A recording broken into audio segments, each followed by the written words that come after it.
Welcome to the Mosaic Life Podcast. Life is an art. Every moment a picture painted in time.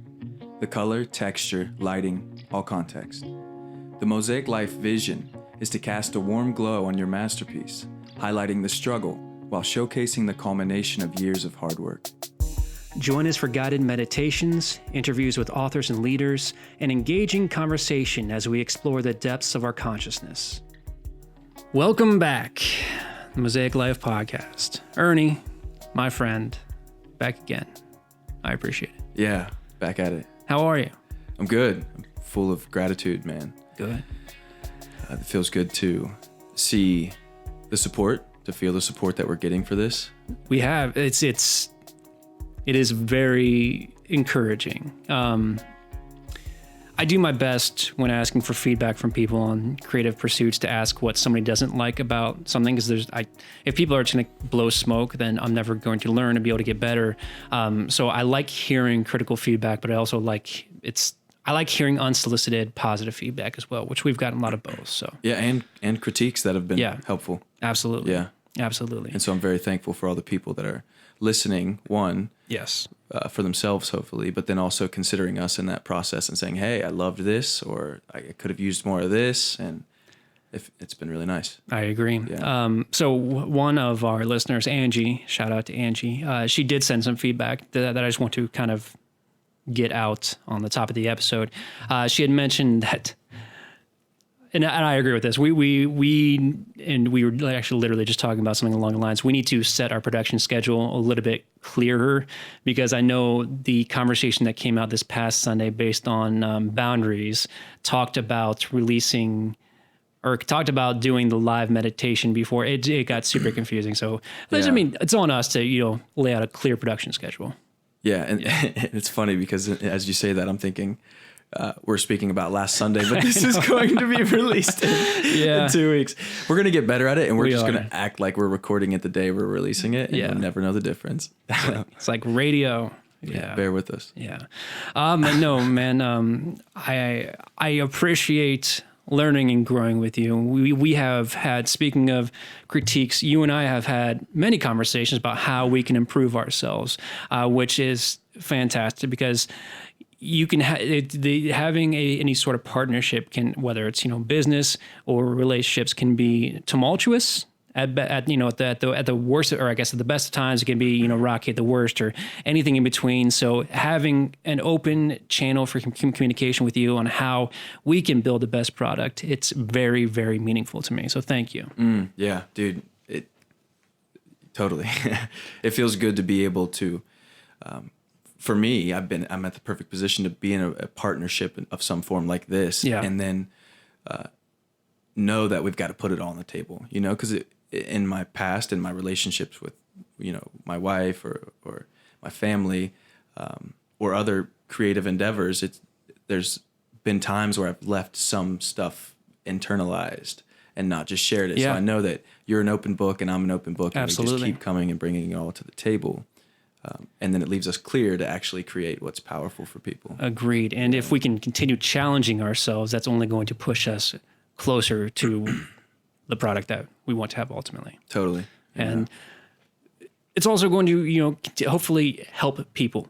I tend to create for an audience of one, but if I'm able to affect somebody else's life, even one other person's life for the positive, that makes all of this worth it. I know that's super cliche and trite to say, but I mean, I truly mean it. Yeah. I mean, we were doing these conversations anyways. Yeah. So we might as well record them. Yeah, exactly. Yeah.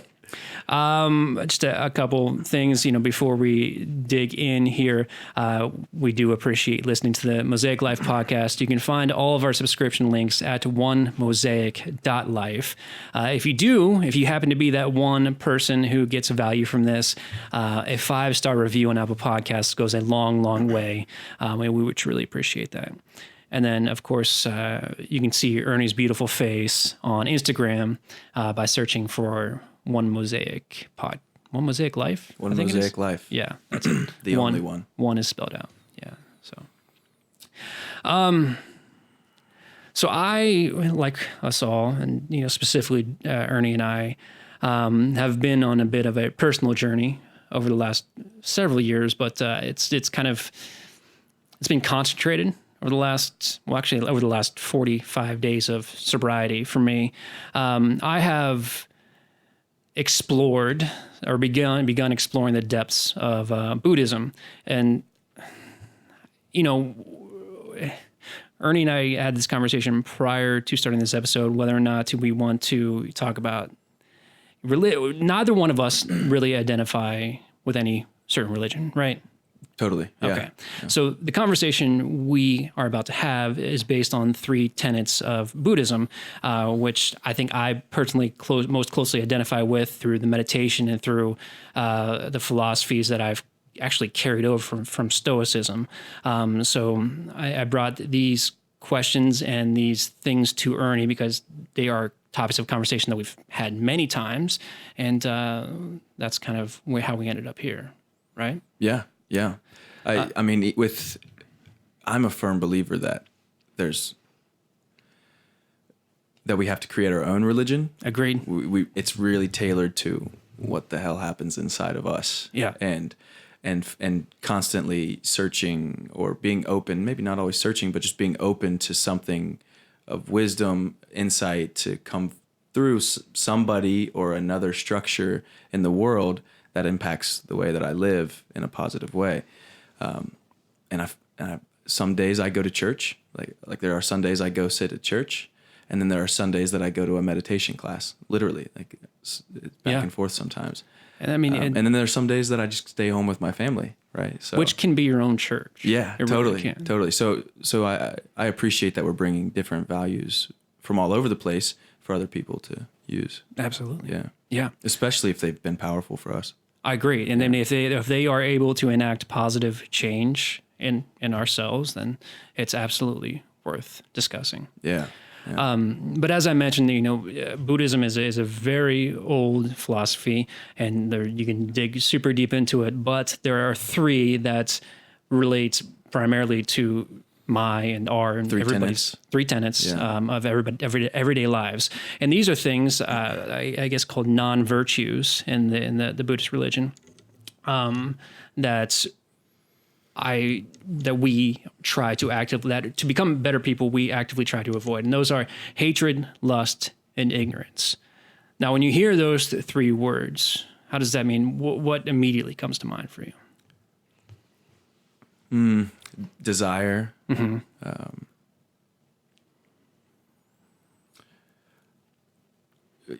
Negativity. I mean, these very basic things at this point, to lump them all together, hatred, lust, and ignorance. Because they all... I mean, non-virtue, right? I mean, that was such a good way to put it. Exactly. Yeah. I think negativity is a great umbrella word. But if you think about lust, I don't think that always has a negative connotation, at least in most people's minds. Mm-hmm. When you think lust, first word I think of is sexuality. I mean, lust can be one of many things. You can be longing for sex. You can be longing for pleasure, drugs, alcohol, rock and roll, what have you. I think it's used in many terms. I looked it up to get the clear definition earlier. Yeah. And it actually, I mean, according to Webster, is strictly defined by sex. Okay, that's good to know. Yeah. Okay. But it does feel like it can be used in so many different ways towards like this intense desire for XYZ. Yeah. Yeah. So that is very good to know. So and I guess for all intents and purposes, at least for the conversation that I envision, which of course could fly completely off the rails. Hopefully. Hopefully. Yeah. But I know we've talked about lust briefly, but I do want to start with hatred because when you and I first met, I remember in one of our very earliest conversations, we were walking into a library. There's a lot of backstory there, but I'll leave that to the imaginations of the audience. We were walking into a library, and we were the only ones in the room, which makes it sound all that much better. And we were having a conversation. You said something along the lines to me of, I am doing my best to not judge people. You might have said when I first meet them, or you might not have. I don't remember. Do you remember that conversation? No, not at all. But I mean, I've said that many times. And that's really stuck with me. I feel, again, this is personal bias, but I feel like we live in a world where we're surrounded by not just negativity, but not just external negativity, but internal as well. There's a lot of negative self-talk that goes in one ear and out the other, but it's not as simple as that because it gets hung up in the middle. And so when I think of what you told me, and I texted you something along the lines last week, I think of when I see somebody walking down the street who's different from me, whether it's, somebody who's got a guy who's got 15 earrings and his ears and, neck tattoos and all that and everything like that. There's self-talk in my mind. He must be a terrible person. He must have, made a wrong turn in life. We may think those are passing thoughts, but they stick with us and they can create a certain sense of ill will toward not just him, but perhaps the next few people that you meet as well. And so I actively am trying to eliminate that self-talk, which, goes back to, I guess, what you had said by not judging people. I mean, do you feel yourself having those thoughts, those opinions of, people that you've never met before? Totally. I did it at the coffee shop before I got here. A guy with face tattoos.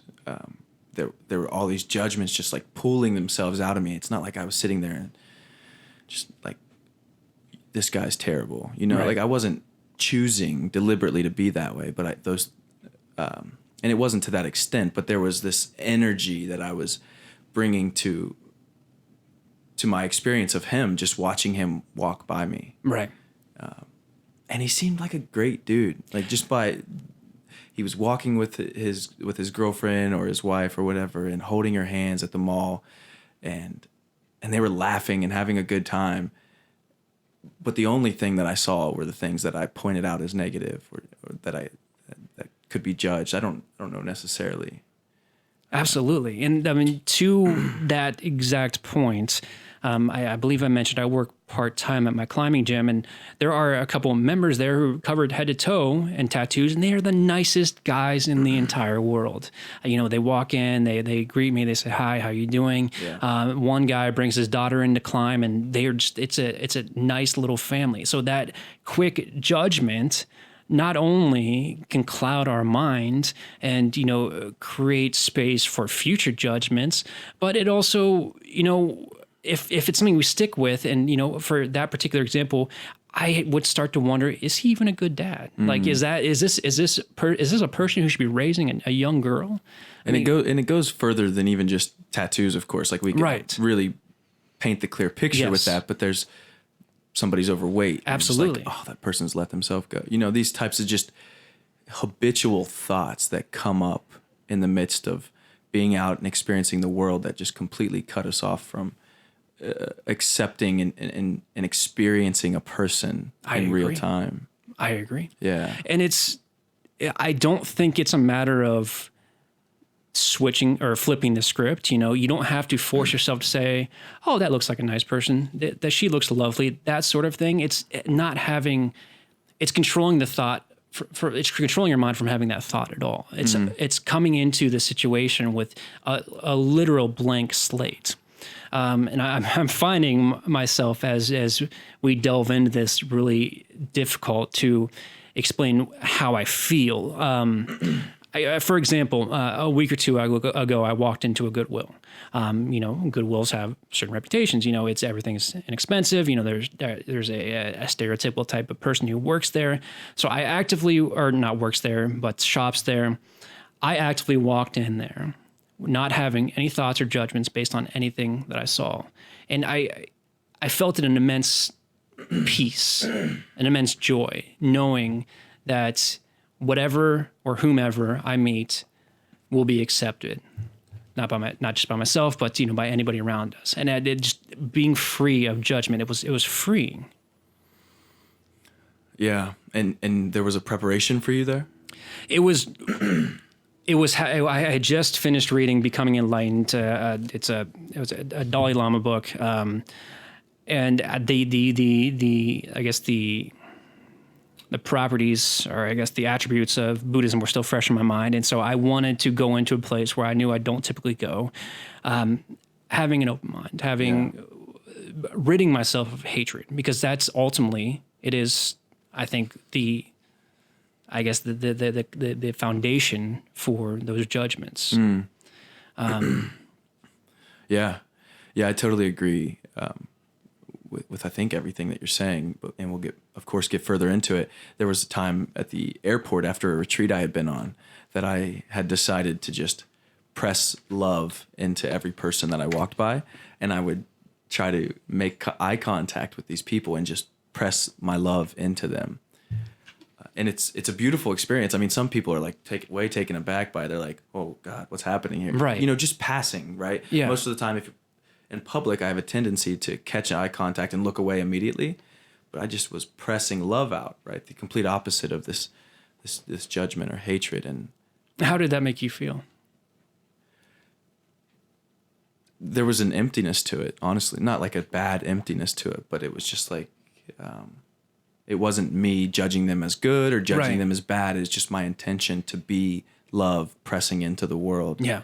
And it felt like love. That's great. I mean, that's literally what it felt like, and just an emptiness of mind and a complete intention of being in love. So no negative emotions, no positive emotions, just accepting everyone around you as one entity. Yeah, and that's what I remember it being in the moment. I imagine there was a sense of pride for giving that to the world and other things. But I do remember specific moments of just being with people and feeling deeply connected with them for just a split second. And I guess the point there is that when we're making those judgments unconsciously, we're not there with anybody. We're really not in the moment with a person. It really cuts off the ability to connect with somebody. Yeah, I agree. And then for example, the gym members that I'm talking about, you have that snap judgment on somebody. That becomes your first impression of them. Whether or not they come up to you and are the nicest people in the world, you have to, at that point in time, overwrite that. Sometimes it can be as simple as a handshake and a smile. Other times, you have to work to get past that. One example I can think of, or I guess one hypothetical scenario would be, I don't know what your political affiliations are. I may be able to guess. I don't know. But, myself, even 6 months ago, if I ran into somebody on the street who was wearing a Make America Great Again hat, that holds a certain level of disdain, or it held a certain level of disdain in my heart and my head. Again, these people could be the nicest people in the entire world, but because, I know whom they support, immediately they are cast into this, pool of people I don't want to associate with. And so I think working hard to eliminate preconceptions of who somebody is, or, what they might represent, because doesn't matter who you support, you still have your own values. You still have your own wisdom and things in this life that you want to share with your children, with your family, with your friends. You're never going to learn what those are unless you get past those initial preconceived impressions. Yeah, I think, excuse me, I think maybe the fundamental importance when overcoming this is simply being aware. Agreed. And taking ownership of the fact that we're doing this. Like, we're able to have this conversation and say, I judge people like this, because we now realize that it's not us. Right. It doesn't speak negatively of us. It speaks more to our conditioning. And when you want to decondition something, the first step is becoming aware of it.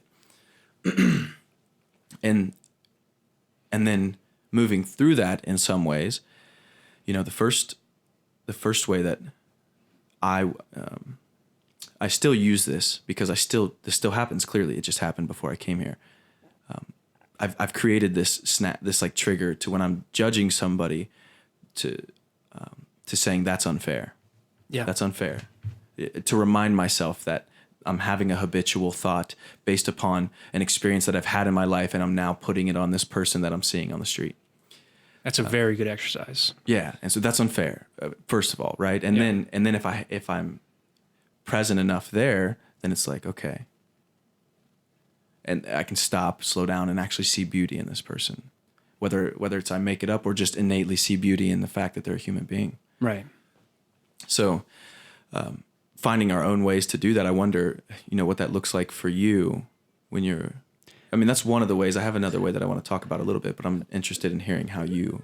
Certainly. So I'm move through that. Not that the listeners can see this, but I'm smiling right now because we had, I know timelines, but our most recent conversation was based on boundaries, and we had a conversation how everything we talk about always it ends up coming back to meditation, and we actually laughed about it. But that's it's the truth, because you train yourself as an experienced meditator to trigger something in your mind. When you start to drift off in a thought, you gently bring yourself back, and that. You have to have a certain awareness to get to that point of meditation where you're able to actually bring yourself back. And so having a trigger in your mind, when you make a snap judgment and your mind automatically, autonomously, without you knowing, says that's unfair, you're basically scolding yourself for making an unfair judgment. And it's a very good thing to train yourself into. And the point being that I don't intend to scold myself necessarily. The texture of it isn't. That was probably the wrong. That's word. okay. Yeah. No, I do want to clarify that, because if that's unfair, simply just unattached to emotion, that's unfair. Yeah. That's true. That's unfair to say that. Right. If I were to scold myself, then I could notice that I'm also then judging myself. That's and hating very myself. good point. For, very good point. For the fact that I'm judging, which is, in my belief, the root of all the hatred and judgment that we have in the world. Is the way we treat ourselves, the way we judge ourselves. So it's not scolding, but it is a practice where I catch myself, where I bring awareness to that moment, like in the present moment. This is what's happening. Yeah. Now, I know you mentioned you had another approach to this, but I also you had said something that I want to dig in a little bit on. You said, the way we view the world is the way we view ourselves, which I don't know. I guess I want to open this as I want to ask this as an open-ended question, simply because I'm curious. Do you think that we judge people to make ourselves feel superior to them? Do you think we judge people because we want to feel better about ourselves? Do you think it's a mix of the two? I'm just trying to dig into the motivation. Why we do it? Yeah. I mean, I guess the two options you gave are kind of the same thing, whether we want to make ourselves feel better or superior. You're right. I think those were the two options. And probably some of that, for sure, if not all of that. And then part of me wants to say that it's just something that happened, like in our past. Somebody said, right. You're walking down the street with your friend or something, and they say, "Oh, look at that thug over there," and they point it to somebody, and then now you pick up all these attributes of that person, and because you trust this person who just said they're a thug, that becomes a part of your psyche. From a small age, from your parents, from your TV shows. So it's an unconscious habit. And then it's like, I do believe a part of us wants to feel superior or needs to feel superior because we just hate ourselves, or we are just mad at ourselves for the things that we haven't done. And we're so hard on ourselves that it comes out on other people in a way that is this last ditch effort to say, I'm still a good person because look at them. I'm still a good person because I'm better than that other person. Because I'm better than them. Right. Because they're this, and this, and I deem those as bad things, and I'm not that. Yeah. I'm great. I'm good. Okay. Yeah. Thank God. So I think it's definitely what you're saying, the superiority, and then it's just an unconscious habit too that's where I'm at with it now. It is. It is absolutely an unconscious habit. It's, you spend time with certain people and you start to pick up, things that are said. I don't even want to call it in passing. Things that are said I'm going to reuse the word unconsciously. In passing, unconsciously, both. For sure. I mean, for example, I don't know your wife that well. I've met her one time. I'm just going to use this as an example. You're walking down the street with your wife, and a busty, tall, model-esque woman walks by. Are you going to put me in an awkward position? I'm not trying to put you in an awkward position, but in your mind, you're saying, "Oh, she's pretty," but maybe unconsciously or even audibly or whatnot, your wife may say, "Oh, fucking slut," or that sort of thing. I'm not saying your wife would say that. She's a very nice woman, but when we feel threatened by somebody else's presence, whether we think somebody else is better looking than we are, or somebody else is stronger or bigger, has a nicer smile, or nicer hair, I don't know if it's a sense of a threat, because I don't think that's superiority in a sense. I don't necessarily think that that your wife would think that you're going to run off with that other woman. So I don't know if threat is the correct word, but it's certainly a sense of being protective in a way. I don't know. Help me out here. Yeah, I'm looking for there are so many reasons why somebody might consider somebody else to be XYZ. Yeah. Because of, like, if we're going with this idea of somebody being a slut or being promiscuous or whatever, and we're looking out into the world, it could be the clothes. Like, boom, I see a certain type of clothes, and then suddenly that's what that woman is now. Who knows what it is about a person? Maybe it's the way they talk, right? I mean, so I know there's a lot of women get flack for using a certain tonality or something, and then they become XYZ, they're a ditz, or men too. Right, of course. I want to be clear that nobody is immune from judgment from others. I mean, you and I could go back and forth right now on what we judge each other on. I just want to. There's nobody who is immune from that, and so I don't want to make it seem like we are, picking certain stereotypes or certain types of people out. Specifically because we feel certain ways about them. No, I don't think anybody's immune from that. Yeah, I mean, the point is to get away from that, or Agreed. to become aware of it and move towards something more powerful that serves the world, that serves your experience. Right. Yeah. Right.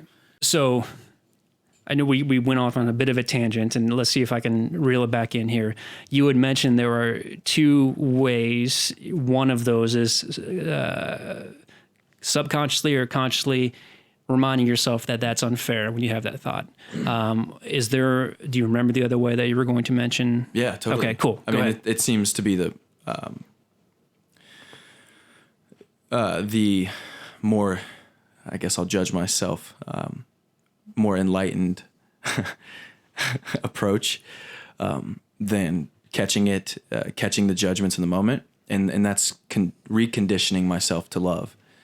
When I first started noticing that I was making judgments about the world and that they were a reflection of me, when I heard that, like this idea that we have a shadow and that we're projecting it, and then we judge other people for the things that we hate about ourselves or dislike about ourselves, and we judge other people for the things that we love about ourselves. We think that's great, they're great because we love that about ourselves.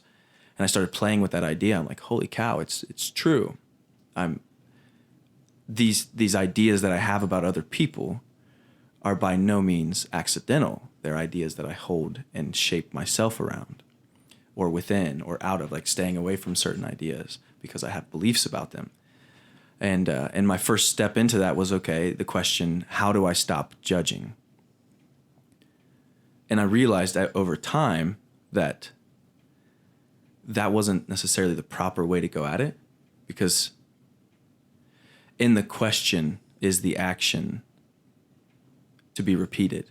Like, how do I stop judging? Okay, well, I have to go through judgments to get to stop judging. And it's kind of a self-defeating question. Right. So to have a more clear question, I had to go to what's the opposite, like the antithesis, right, of judgment, and that's love. So from there, it's okay. How do I love more? And when I open my eyes to that, I start to see a different world. I start to see different people. When I'm looking at a person who has a certain characteristic that I judge, and I ask myself, how do I judge them less? I have to go through the judgments to get there. But when I just ask, how could I love them more? It brings up a whole different panorama of ideas. And so that, having that idea in mind, and then conditioning myself to love in the mornings or during my day, specifically self-love, like being okay with who I am and where I'm at and the mistakes I've made, and then using that to press love out into the world with this new radar of how do I love more. So practically speaking, how would you encourage somebody to find that practice from judgment to love, without berating themselves into, or I guess punishing themselves for being judgmental, and then, feeling the results of that, how do they become a loving person, leaving judgment behind? I mean, I'm still working on it. But what they're doing right now, if they're listening to this podcast, they are likely wanting to be the best person possible. And to do that, we have to go through all of the beliefs we have about ourselves not being the best person possible, and kind of move those one by one out of the way, or even at a mass level in some lucky moments of life, moving those out of the way. It's creating your own religion and just noticing what's in your way and continuing that process. Because I could say do X, Y, Z, but if a person doesn't care enough to stop judging other people and to actually want to bring love, as corny as that can sound, right? Then they're not going to do it. They're not going to want to do it. I wouldn't want to do it. And there's been moments in my life where I didn't notice or care enough about it or think it to be important. So just continue what you're doing to be the best person. Care more for yourself, Make yourself first, make yourself a priority. Appreciate the failures you've had. And know that there are people, that every person out there actually you've got to know this at a DNA level, and I'm still working on this too, but know at a DNA level that person over there has just as much insight into the world and into life. You speak about this a lot, like knowing I have something to learn from every single person. Absolutely. Yeah. So I love that, because it's a wonderful blueprint to build your life on. There are some times where I will catch myself feeling glimpses of true enlightenment, when I need nothing else in this entire world to just feel immense joy internally. And then while those are fleeting, there are times where I'll wake up in the morning and I don't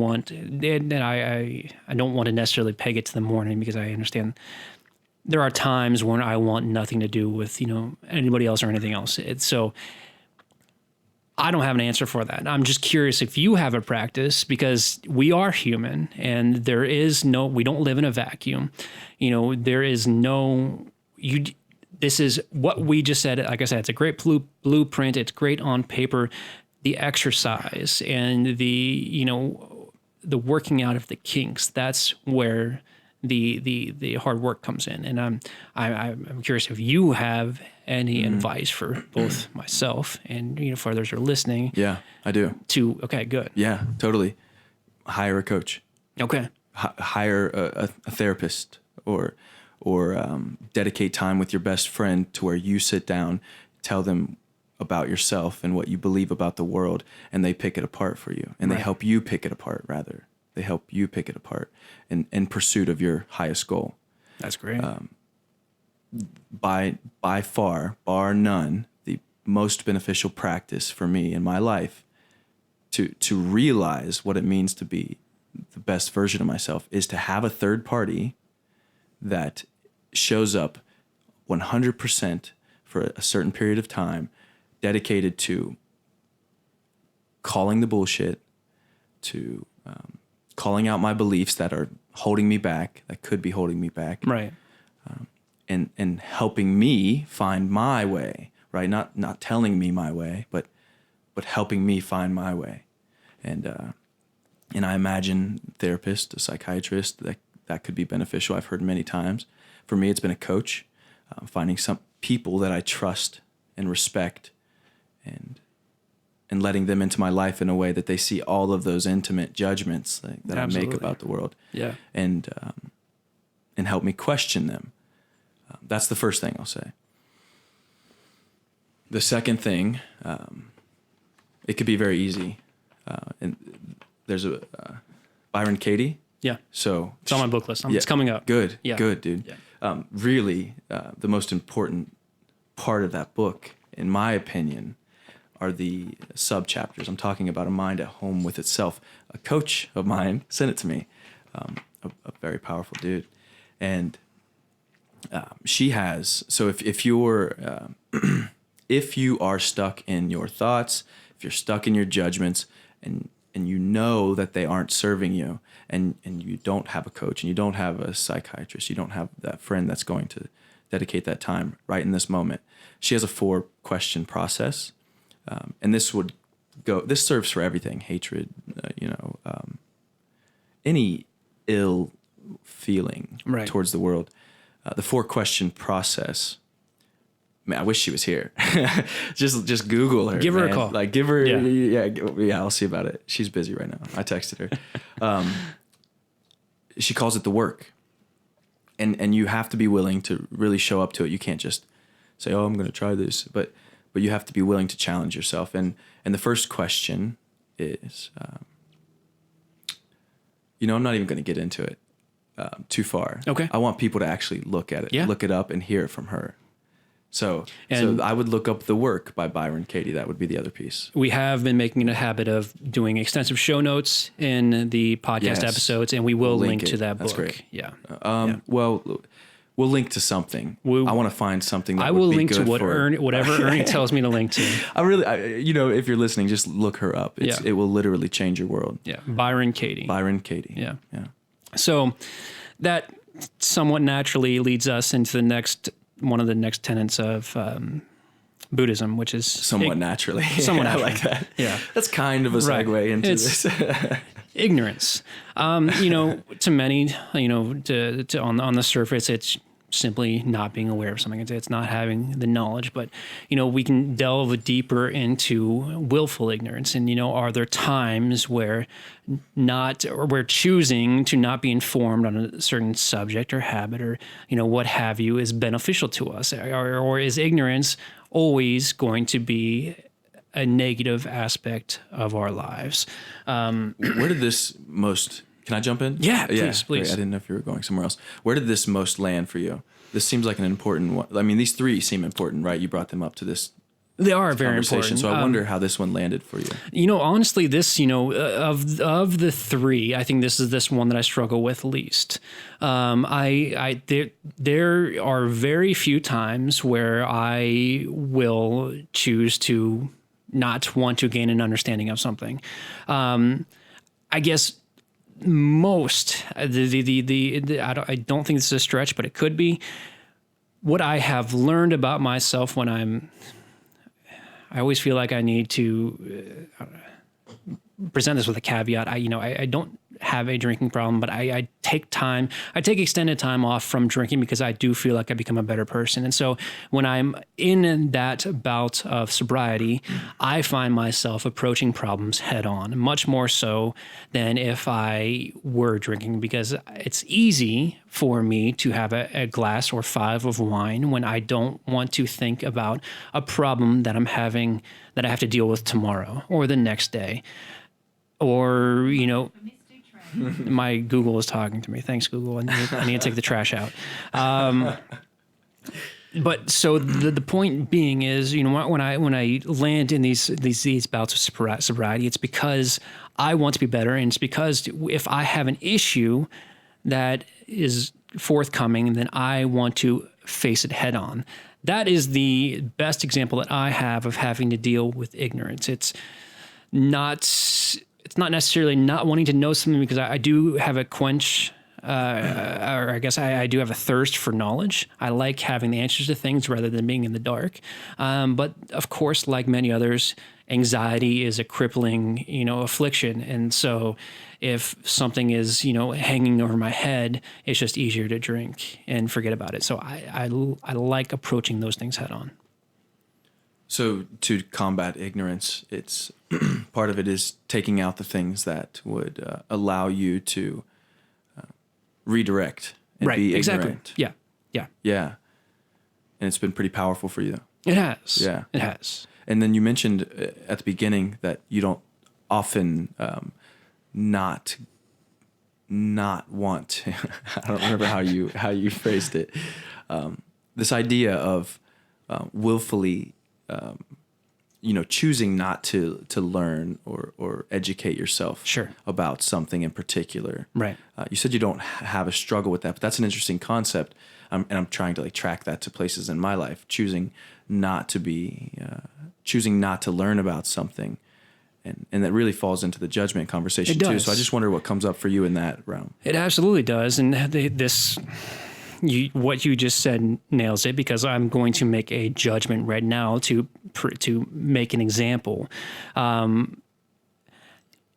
Somebody who may have, if we think of, certain religions, they may think that, or they may believe that the Earth is 6,000 years old, whereas, we're able to do carbon dating to, see fossils from millions of years ago. So, whether it's scientific ignorance or, whether it's ignorance of somebody's feelings or how, they are treating you or treating somebody else, or, whether or not your best friend is, treating your boyfriend horribly, but you don't want to see it because she's your best friend.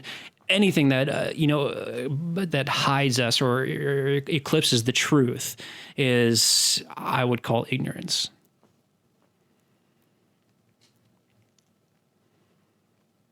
Yeah.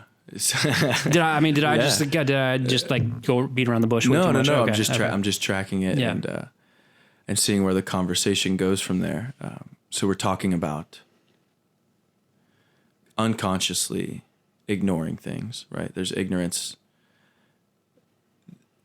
to the thing we don't know what we don't know, right? There's that ignorance, right? And I wonder if ignorance is even the right word for it, because it seems like there's an active aspect of ignorance, to ignore. I agree in some way, and we could get into the idea that we're all enlightened and that we're just ignoring it actively over and over again every day of our life, and that may be true and it may not be, but.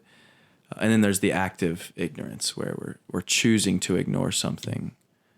I wonder what is the most productive path through that ignorance. Would it be taking out those things that, I really resonate with that, taking out those things that allow for us to go unconscious and ignore things.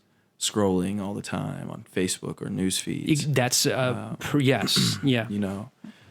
And then the next thing that comes up is stillness. Agreed.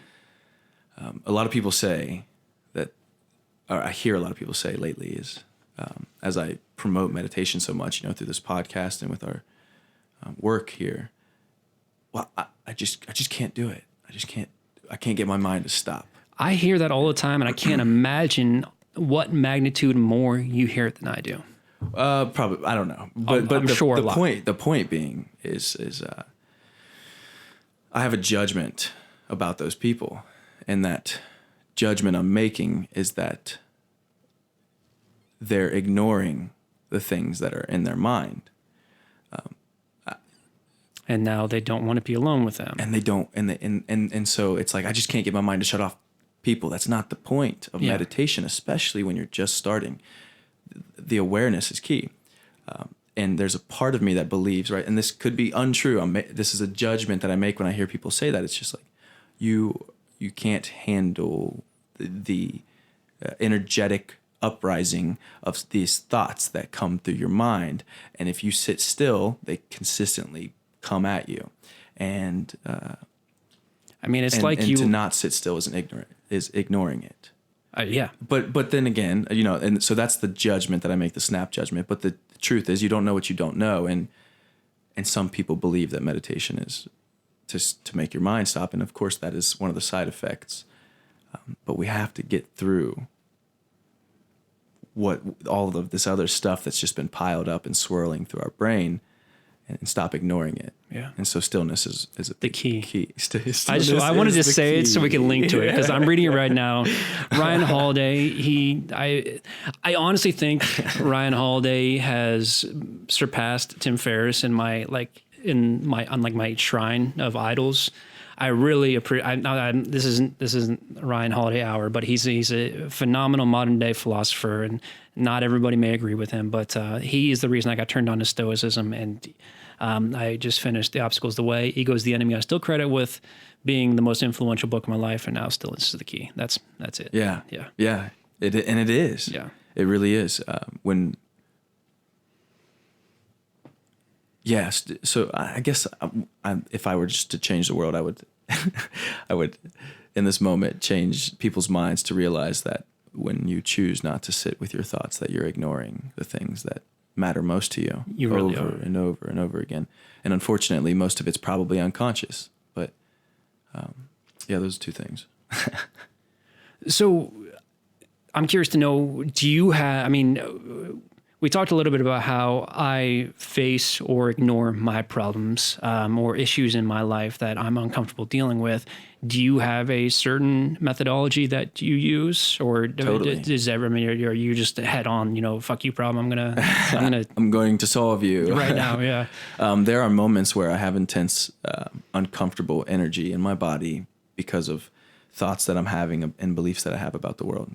There are plenty of moments like that. And there are moments where I sit with it and I'm just like, oh my God, this is fucking painful. And I'm just sitting there. Oh, this is still painful, And trust me, if you're doing that, if you sat there long enough, it would subside, and it would move the energy rather than get stuck in a habitual process. That's one thing I'm learning. But the other thing that happens more unconsciously is I'll eat, because when I put food in my mouth that tastes good, I feel good. Or this is like the loop. Eventually, after putting 6 chocolate bars, into my mouth, I don't feel good anymore. But there's a different sensation now. I'm just like stuffed over max rather than worried about the way I'm living or doing something or the way I made a mistake. So that helps, right? In the past, it was drinking and smoking. Those were unconscious at the time. It was just like just a process that happened. I guess these are all mostly unconscious. If you're consciously running from your problems, I don't know. The other one is, I'll scroll, or sometimes I get overwhelmed by boredom, and so I'll look to see every platform from which I can receive messages. Right. And I'll just look for something to attach to a message that somebody has sent me, or comments or link or likes and things like that, to make me feel good. So those are a couple of the ways that I ignore things. Okay. And so how do you combat those ways in which you're using to ignore things? Do you have the same trigger in your mind where you say, you realize you've been scrolling on Facebook for 15 minutes and you're none the better for it? Or does that trigger in your mind say, hey, I should not be doing this? Okay. Yeah, I just like shut my phone off and walk away, like put it up on the shelf. But the most consistently useful way is to create boundaries around time. So going back during these times. Yeah. And going back to the it boundaries. all comes together. It really does. We're talking about the same thing every time. Creating boundaries around my time. I only eat in this period of the day, or I only eat this types of food through this period of the day. I only get on Facebook through this period of the day. And this is new. And when I don't do that, I'm I'm supporting that part of me that wants to be ignorant. So I'm consciously not wanting to change. That's interesting to me as I think about it. When I'm not setting those structures, if I let them fall through or whatever, then I'm literally giving an open door to that rebellious, or that sad character that needs to escape. And I'm just like, here, come on in. So, yeah. Is there, so you'd mentioned, you eat one chocolate bar, you feel good. You eat two, you feel better. You eat three, you're okay. You eat six and you feel like shit. There, of course, you just said, opening that door to, I don't remember exactly how you phrased it, so I'm going to call back to one of our first episodes, that you're opening the door to that greedy little bastard, who not only steals your time, but he, gifts you with ignorance and, pleasure. Beautiful. Yeah, that's exactly what he does. So just for the example that you just gave, because there's a billion of them. I mean, you could talk about a billion different ways that you can be ignorant and you can ignore your problems. So just talking about scrolling through Facebook or through Instagram or anything like that. What is the trigger? I know I just kind of asked, but what do you feel bad after 15 minutes, half an hour, or is it just something that says I should stop doing this because I know it's not good for me? For the phone in particular, I literally feel like when I catch myself doing it, I don't know if there's a trigger. If I don't, like I said, if I don't have a structure and I'm just like, oh, today I'm scrolling whenever the hell I want to. Right. When I notice it, it's like literally like pulling gum off of my shoe. It's like to peel that phone away from my face is like the whole world is leaving me. I just remember that being the case. Like when I'm really sucked into it, like that's such a perfect word for it. Sucked into it. I wish I knew the trigger. It's just remembering that I have a different commitment, I guess would be the first one. Like, I'm sitting here at work or with my family and I'm sucked into my phone. I have a different commitment than this. And that's one way for sure. And that might be the only way. Feeling bad for it. I guess there's levels of that too. Like, that self-judgment, right, that comes up for sure. So I know we may have digressed a little bit, but I'll bring us back. So I know, your phone, Facebook, social media can be a enabler of ignorance, but you'd asked me at the very beginning of this segment of conversation, how ignorance makes me feel. How does ignorance make you feel? I mean, is it something that you're actively avoiding, or is it not even a problem in your life? Like so much so that you're not able to accomplish anything. So can you ask it again? Yeah. Of these three tenets that we're talking about today, we can rank them if we want to. How much of an effect, of a net negative effect do you feel ignorance has on your life? It's probably everything. Okay. I mean, conscious ignorance, no, maybe not, but I mean, I'm definitely ignorant to a lot. There are many days that I'll reflect on old journals and I'll just read something that I wrote and I thought it was like, oh, this is the thing like that I needed to know. And of course it was in that moment. But then I learned so much more past that, right? I mean, so I'm ignorant to so much. And how much does it play into my life? I'd say it's probably most of it, right? Like most of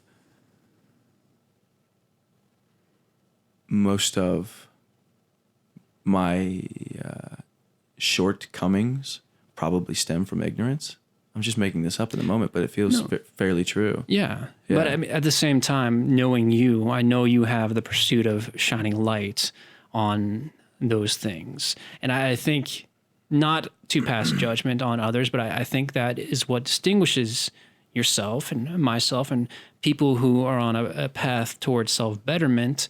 from those who are, comfortable is not the right word, but like who go in and day out, living their lives, with negativity because they don't choose to see how other habits and other, ways of life can better themselves. Yeah. So I guess to have this conversation in a productive way or a progressive way, then we would have to, like you just said, go to the idea of choices. Right. Whereas judgment and love, how do I judge less versus how do I love more? They're two very different questions. They are. And so how to become less ignorant versus how do I show up more creatively, or how do I show up and make more choices towards happiness would be the opposite of that conversation. You're flipping an obstacle on its head, and you're approaching it from a way that will allow you to benefit yourself instead of be a detriment to yourself. Totally. I mean, our mind is like a Google search. Yeah. The more specific and the more clear our questions are, the results will show themselves. Yeah. So, yeah, I mean, you nailed it when you said the word choice. Yeah. There are varying levels of ignorance. Of course, we're trying to cover that in words right now. Is your habit to ignore, or are you creating a habit of choosing? And I definitely have a habit of choosing in comparison to where I used to be in the habit of ignoring. Yeah. So that's good. And before I move on, I know the answer to this. I'm fairly certain I know the answer to this, but for the sake of saying it, because it is important, sure. Was that a switch that was flipped overnight, or is that something that, you very slowly turn the dial until you reach maximum, capacity? Yeah. You reach that critical point where you said, holy shit, here's an epiphany, because those do happen. Yeah. I've always wanted to be the choice maker. And even when I was ignoring things, it's like I wanted to be the choice maker. But there was definitely a switch when I realized that life was bigger than me. Yeah. Yeah. When I realized that it's not just my mind and my body that has value, or that's important. As that became increasingly clear, and the more clear it gets, like I'm even at this point, at 95% enlightened, still trying to drive that home. Making a joke there, of course, but to consistently remember that life is more than myself, and it's like not that it's not myself, but it's everything. There's so many people, and there's so much that goes into it. So when that became more clear, that's where my willingness to go into fear, make difficult decisions, have difficult conversations stepped up. Good. Yeah. Okay. Yeah. What was it like for you? Was there a turning point for you when you were actively ignorant to things that needed taken care of, to having 7 spreadsheets of like, this is how my life, I say that with like the most respect, because you will reach with the meticulous nature that you've set up your goals. There's no doubt to me that we'll be having a conversation in 6 months about the things that you've done. So I don't say that to make jokes. But there's a very strong avenue of choice there. I appreciate this is what I'm doing. Yeah. So where was that switch for you? So I guess the only switch that I can think of happened a couple of years ago. And I know this is going to seem self-aggrandizing, but a little bit of backstory. It might not seem that way, by the way. I don't know, we'll see. Yeah. So I wear an Oura ring. It's a biometric ring, tracks my heart rate, my sleep patterns, and all sorts of stuff. So I got turned on to the Oura ring by various podcasts. I think Kevin Rose's podcast is what initially turned me on to it. So when the version 2 came out, I pre-ordered mine. I was stoked to get it. And then I was actually asked by the Aura community to myself and among many others, I'm sure, to write a blog post about, how I envision using my aura. And so I wrote about this rather extensively. There was a point where I feel like, and, this is 2 or 3 years removed, so I may be, embellishing a little bit. There was a point where I woke up and I realized everything that I want to do in my life, I have been brushing, or I've been taking, one of those big brooms and just pushing it forward. So it's always a few steps ahead of me, because at some point I just assumed that I was going to wake up and I'd be a famous author. I figured that I'd be on Oprah's, book list. I'd be, number one on the New York Times bestseller list, 32 weeks in a row. When I woke up, and I use those words loosely, I realized that these things that I want in my life are never going to happen overnight. It's not, it may be our generation, it may be the way we were raised, things don't just fall onto our laps unless you are extremely privileged. And I grew up in a privileged life, and that never happened to me. Like I don't have a trust fund. I've had to work hard to get to the point where actually I'm happy with myself. And so it was at that very moment when I said, okay, there are things that I'm doing in my life that are not beneficial to the ultimate outcome that I want to find myself in. And so I think that was it. That was the turning point where I said, I am going to stop pretending like I can just push things on down the road when I could die in the very next 5 minutes and I'll never have accomplished those. So that's when the value of time really struck me. That's when I stopped pretending like, the hard work would just magically happen for me. Like I can write a couple words and then I automatically go from A to Z, and I have a published book. It was at that point in time that was the turning point for me. And I will link to that article. The article, the ordering. Yeah. So I heard that, and I heard a lot of metaphor in it too. I wonder if there are, like you referenced that moment, was it specifically like something about your life at that moment that like made, like, like we have this petri dish and you're just adding certain things and then boom, it all makes sense. I think you're asking me what the catalysts were to get to that point. Yeah, like maybe where you were. Sure. What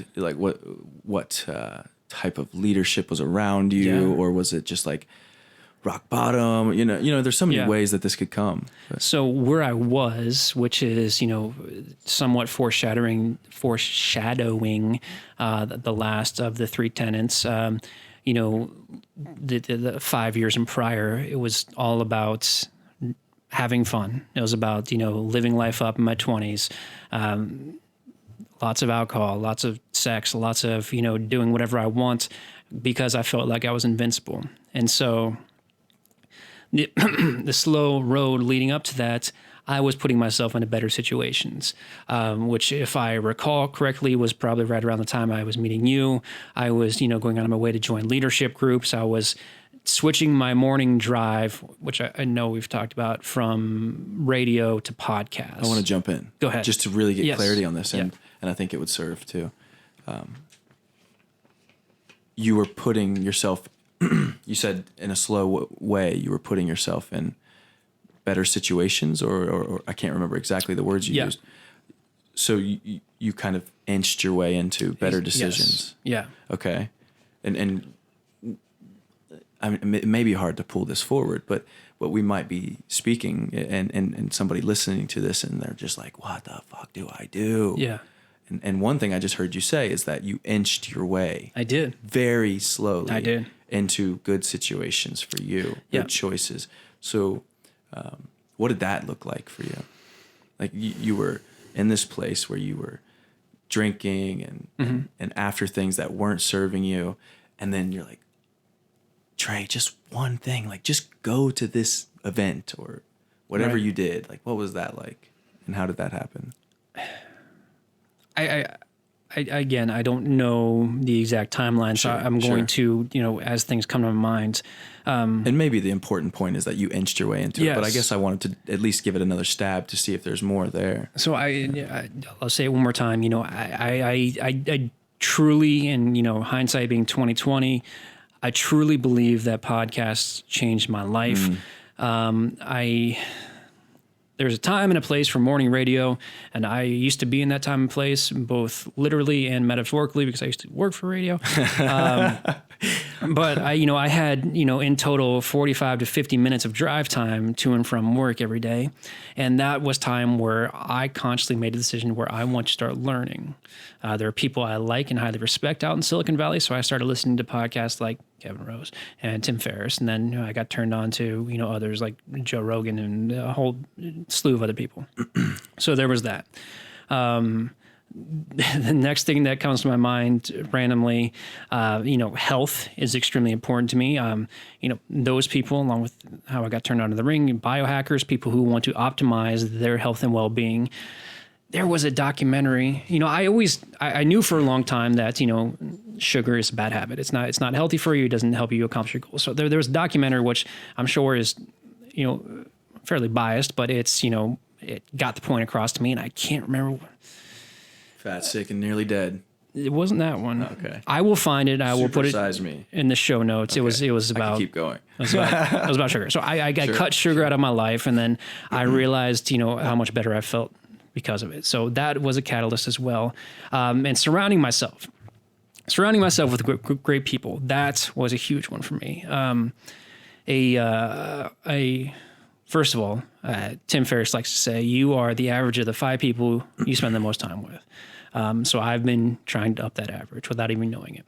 A great friend of mine, and a friend I introduced you to, named Jennifer. She and I were going back and forth a lot in regard to writing and wellness and mindfulness at the time, and having a lot of meetings about that, which was a great way to surround myself with somebody who actually cared. I met Ernie at a meetup group, a leadership meetup group, which I met a bunch of other great people as well. Actually, Aaron reached out to me the other day, and we're going to meet up with her. So great. It's just, which she's the host of co-host of the Confident Woman podcast. I did not know that. So check that out. I will. And for the listeners as well, we can link to that. There's gonna be a lot of links. It's gonna be good. Keep going, man. It's to make a bastardized extension of what you had said earlier. It was, replacing toxicity with positivity.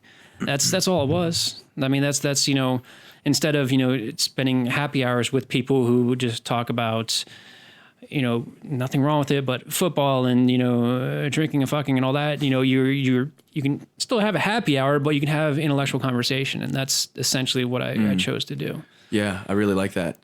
Quote, all of it, really. Yeah. But the quote, you are the average of the 5 people you spend the most time with. I don't know if that's attributed to Tim Ferriss. I just know I heard it from him. Sure. So, yeah. But that really brings it into perspective, and that was one of the first things that I read and heard that I was like, oh my gosh, what am I surrounding myself with? And so I really appreciate that, and I really appreciate the idea of simply just putting positive things in your life. For me, when I first really was noticing that I had a need to learn and become better in some way, simply by learning, being one of the ways, documentaries, dude, they always scratch that itch for me, learning through documentary. Right. It's entertaining, and you feel you just feel better after learning that certain information, and then you can apply it to your life.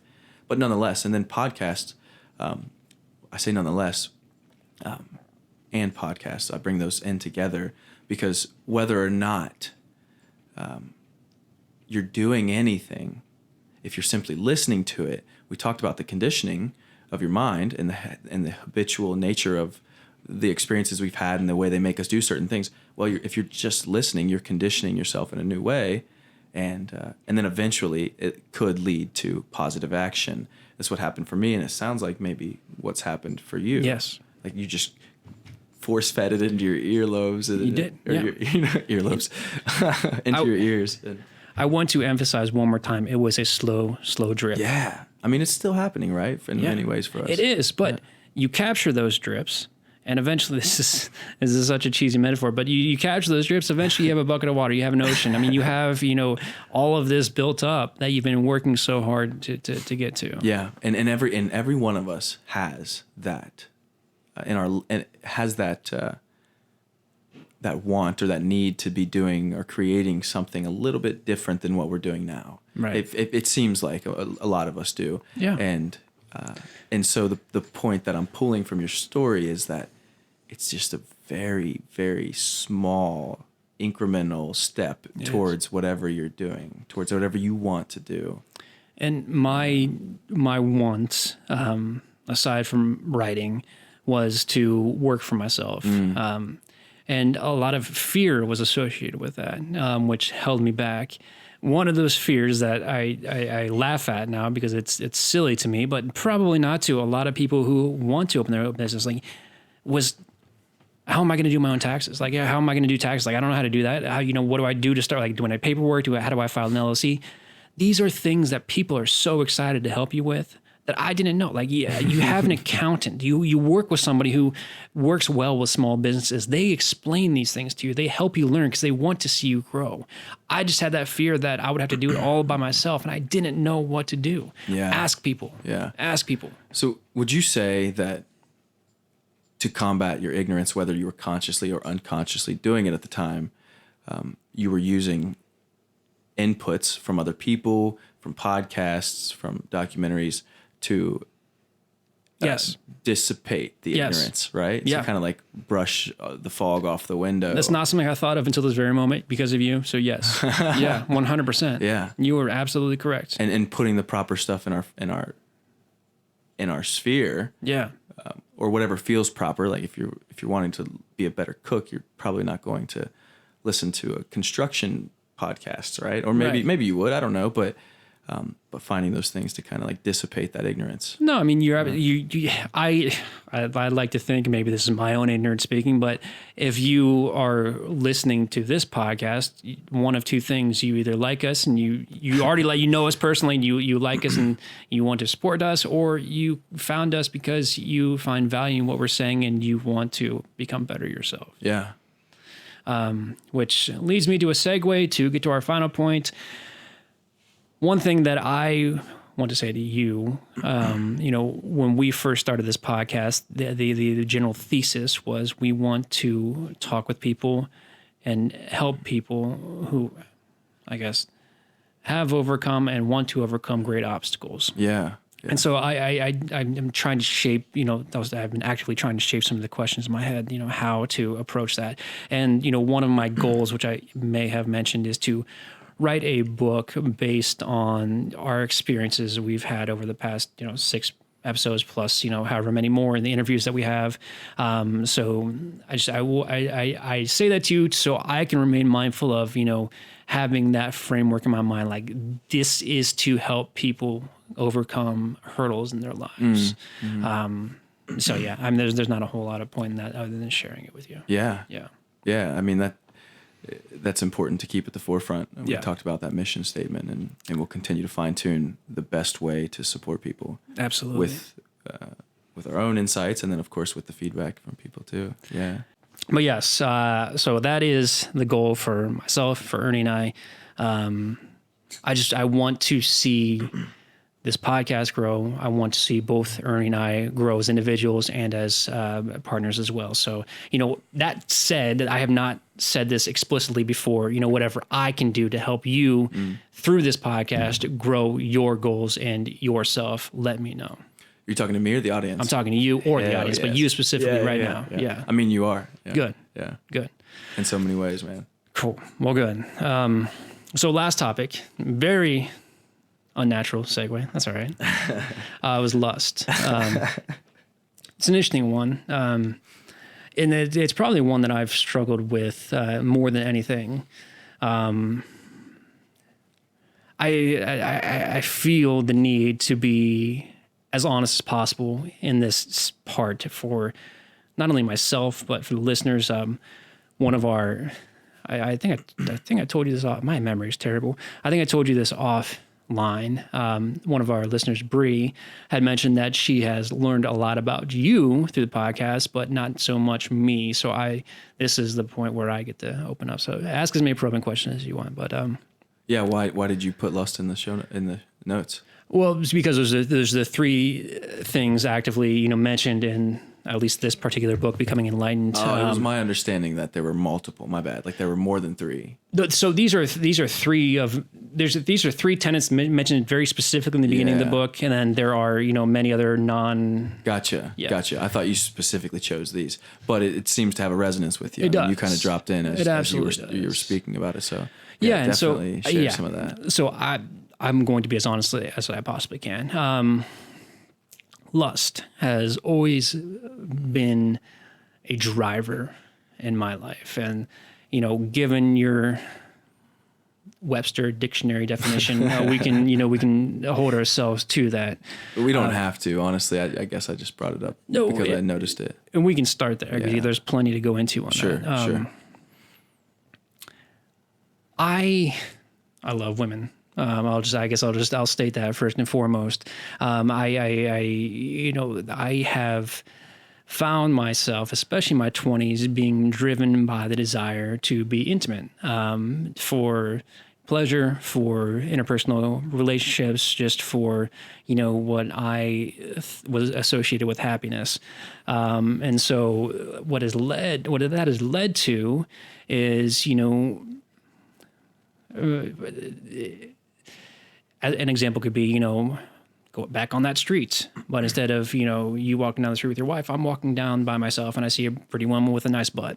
And it's difficult for me to not find that glance, to find myself in my own mind wondering, where things could go from there. And so that may seem innocuous on the surface, but it leads your mind to places that are distractions. The possibility of availability. Wow, that's Robert Glover. What's that? Robert Glover. I love it. No More Mr. Nice Guy. That'll be in the show notes too. Yeah. But we're, as men, we have a tendency to scan the world for. We do. Is she into me? Right. What about her? Yeah. Yeah. So it's natural. It is natural, But it seems to have taken. And there's toll on your life. There's a healthy place for it, and then there you can venture into unhealthy territories. There's no way to say this without sounding egocentric. So I'm just going to kind of lean into it. Between. Were you gonna say something? Well, yeah, you're. It feels like you're being very judgmental of what you have to say, and this is just a part of your history, your story, and what's really allowed you to maintain the life that you have today. So, if there's any attachment to it at this point, like you can definitely let it go for the sake of people that need to hear it right now. I will do my absolute best. Yeah, man. Yeah. So from the point. From the graduating high school to the point through graduating college, I was able to really come into myself, and I feel fortunate that I was able to shape myself into a person that women find attractive, which has worked out well for me and led me to a point where, there isn't a time, there were very few times where I couldn't not get what I wanted. And I don't mean that in a forceful sense. I want to be very clear about that. But, it's a certain privilege, and it leads your mind to operate in a certain frequency. Yeah. Which would be egocentric, right? At that point in time. Yeah, exactly. Yeah, for sure. Exactly. So, yes, I guess it was in the, kind of bringing everything all together. The culmination of the 20s was, fueled by alcohol and sex and lust. And so, that is just one of those things that you look back at and realize, okay, this, not only the thoughts, not only the actions, but, the desires and, the glances and the little things that shape our brains, essentially, is a distraction. I mean, I feel I'm tripping over myself right now. So, but it has all been a culmination of, these are the things that I feel like I may have gotten out of hand at some point in my life, and they're the things that I'm trying to rein back on right now. Yeah, I mean, it falls right into ignorance, man. Yeah, Ignoring the responsibility we have as men to, if we're going to open a woman's heart, to be fully there for it and to be fully transparent. And it sounds like, and I've had this issue in my past too, where I needed to feel wanted, whether it's just like in flirting or in actual having sex with somebody. I needed to feel wanted, to feel good enough, to feel validated, to feel like I was a man. And it was in our 20s, I mean, shit, that's an easy place to start to really sink into that. It's like you leave the kingdom of your mother and father. You get to make your own rules, and then you start to notice that, I feel like an amazing person when I can score chicks, or when I can get drunk every night. Like it's just so much fun. It's great. And I shouldn't be laughing. The only reason I'm laughing is because I don't hear Ernie talk about it. Yeah. Well, you didn't know me back then either. Yeah. But the trouble with it was that and it sounds like you as well, needed it. Right. Needed it. We needed it to validate ourselves. We told ourselves we needed it. Yeah. I mean, we had this running idea, or let me speak for myself. I apologize. No, please. I had this running idea that I was XYZ. I was this great person, or this sexy man, or this like capable of bagging any woman in the world. Right. And I had to maintain that feeling of myself, that lofty ideal that I held, and this is actually feeling a little inconsistent, because the truth is I felt less than that. I would like to have believed that I was that, and I used the validation of a woman being available to me to remind myself that I was good enough. Like that's the tool that I was using to support my own self-esteem. I completely relate to that.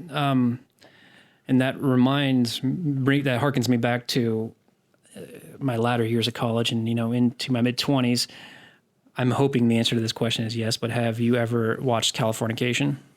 The answer is no. Actually. Okay. Well, so Hank Moody, a.k.a. David Duchovny, is the man that I strived to be during that era. He was a writer, a famous author who was able to have any woman that he wanted. And so that, I went so far as, buying the same jacket that he had. That was the quintessential American creative author dream that I was trying to live. And it worked well enough.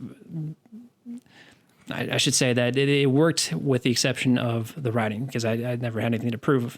Or I guess I didn't have anything to show for it. Going back to the conversation we had an hour ago, because it wasn't doing the work.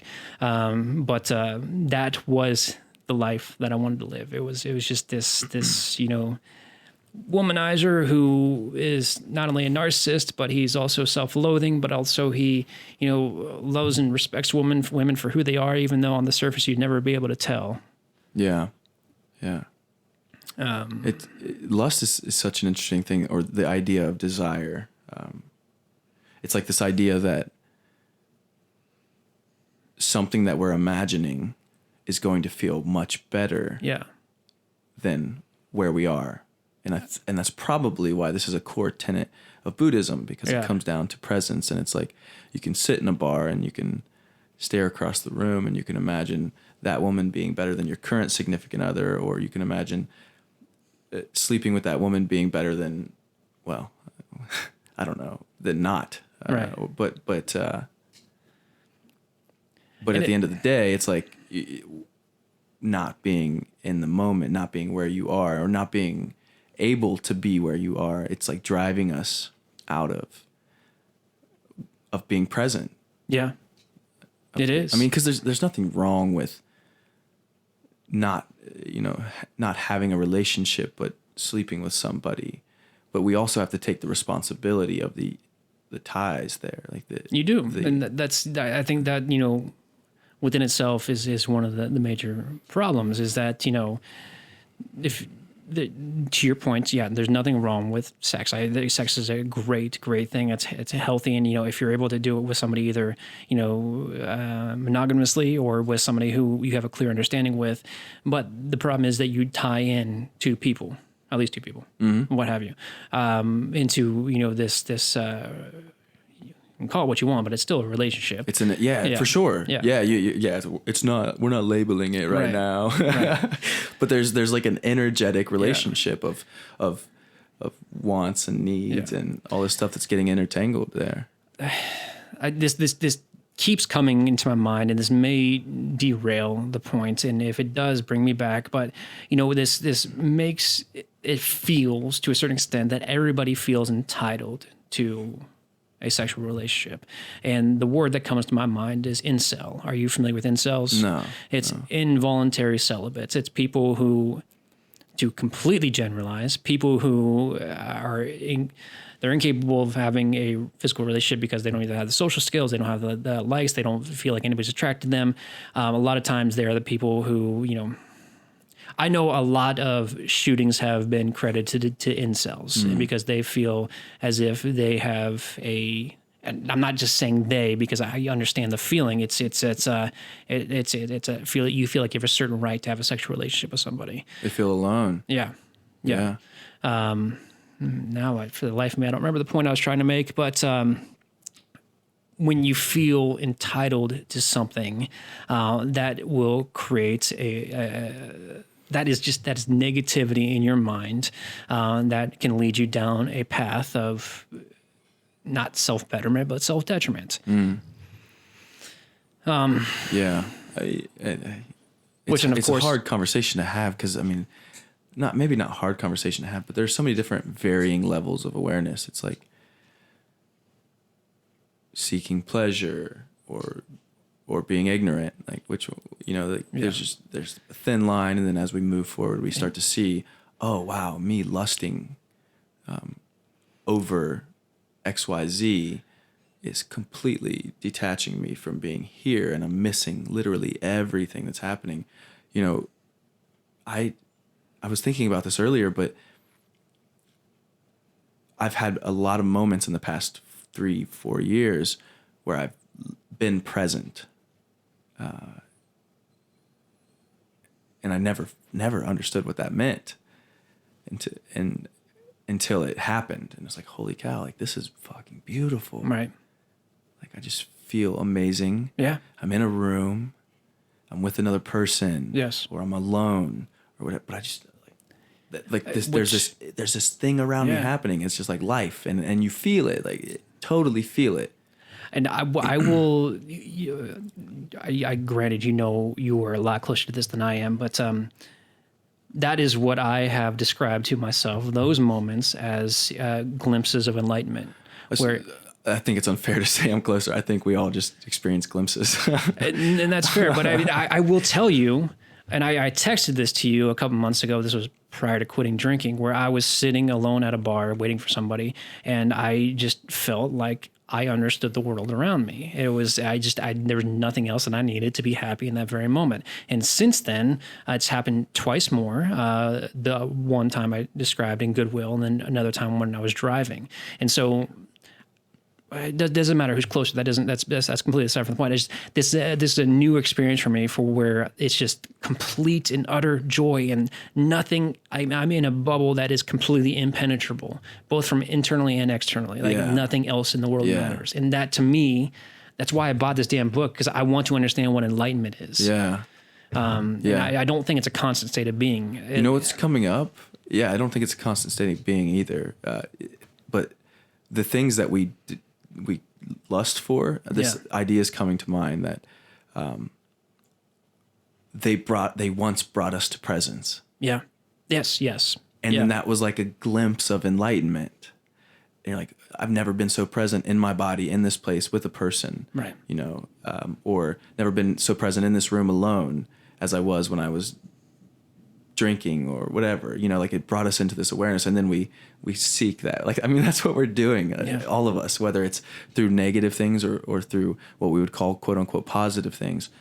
We're seeking that, just another glimpse of like being fully present in the world, feeling fully, embracing fully, and just accepting everything in that moment. And I think it feels like maybe that's another element of lust. Lust is like we're lusting after something to make us feel that glimpse of enlightenment again, or that glimpse of presence. Which is in what the computer world would call an infinite loop. I mean, you get stuck in an infinite loop. You lust for enlightenment, but to reach enlightenment, you need to not lust, and so it's this feedback loop that. But Yeah. From what I know about enlightenment is that once you're capable of thwarting that lust, at least for a couple of seconds, that will get you closer. Sure. Yeah. Yeah. Well, man, it's our longest episode yet. We can go for another 2 hours if you want to. But, I'm pretty beat. Yeah, this was a phenomenal. Oh, I think it was a phenomenal conversation. I agree. I think we were able to open up a little bit more. I think we were able to. I don't know. I know I justify these things a lot, but if you and I are able to come out the other side of this, better people, then this makes it all worth it. Yeah. I agree. I mean, speaking specifically to this conversation, I think it's nice to just pry open the different aspects of each piece, like hatred and how that affects us, and how we're moving through it, how we accept it more, ignorance, lust, in hopes that it just kind of washes that fog off the window for somebody, even just like that one sentence that allows them to take that step into their life. And the cool thing about podcasts is that it happens when you're not paying attention. Even, like you talked about driving in podcasts. I used to do that. I used to have a 10-hour shift where I would just listen to podcasts nonstop, and then it would like 10 hours a night listening, but only one thing actually stuck out. And it's like, whoa, that was everything I needed. Like the window's less foggy. And I feel like the intention that we put into this does that for people. Good. Yeah. Good. Well, man, thank you. Thank you very much. Thank you for everything that you've done, that you've been doing. Your meditations are phenomenal. Gotten great feedback about those. Because it is in the past, I feel comfortable talking about it now. But we had a wonderful in-person meditation class, which I appreciate you hosting and walking us through. It was a great team effort, the three of us. Yeah, it was. Melissa, you and I. And we hope to do much more of that and beyond 2020. Yeah, and earlier in the episode, I mentioned the impact that coaching has had on me. Yes. And it's the big reason that I've taken so much of my life and dedicated it to doing that for other people. And I want to offer that to our audience as well. Yes, please talk about that just for a moment, because this is a tool for us and for you and for people to reach out to you and learn more. Yeah. So there are a few options, or a couple options. I'll say one is just email us if you're interested. But I am particularly saving spots for listeners of our podcast. That's awesome. To really help them get clear. And just so people know, our email address is onemosaiclife@gmail.com. So you can email us there if you're interested in that. And then also if you're on Facebook, add me on Facebook. I don't have a business page, but add me. And I'm constantly sharing content, and I'm able to be connected there as well. And I really want to help as many people as possible. So WELSH is my last name, Ernie Welsh. And of course, we'll put it in the show notes. And we'll put it, that's even better. I didn't even have to spell it. But yeah, I'm here for anyone listening that is interested in experiencing coaching or has experienced coaching and knows the power of coaching. And I'll show up fully for you. That's wonderful. Yeah. That's wonderful. not as exciting as what Ernie said, but I do encourage you to reach out to him. And I feel lucky is a very light way of putting it, to have the relationship with Ernie that I do. And if anybody can experience part of his wisdom and his virtue, I highly, highly encourage it. Oh, I appreciate that. Yeah. The power, dude. I'll just say it to kind of interject, because I do love hearing that. The power of coaching, the beauty of it is a good coach will bring out the wisdom of you, right? So it's not like necessarily like a teacher where they would stand in the front of the class and say, these are the things you should learn. But it's more like man, I don't even know what to compare it to.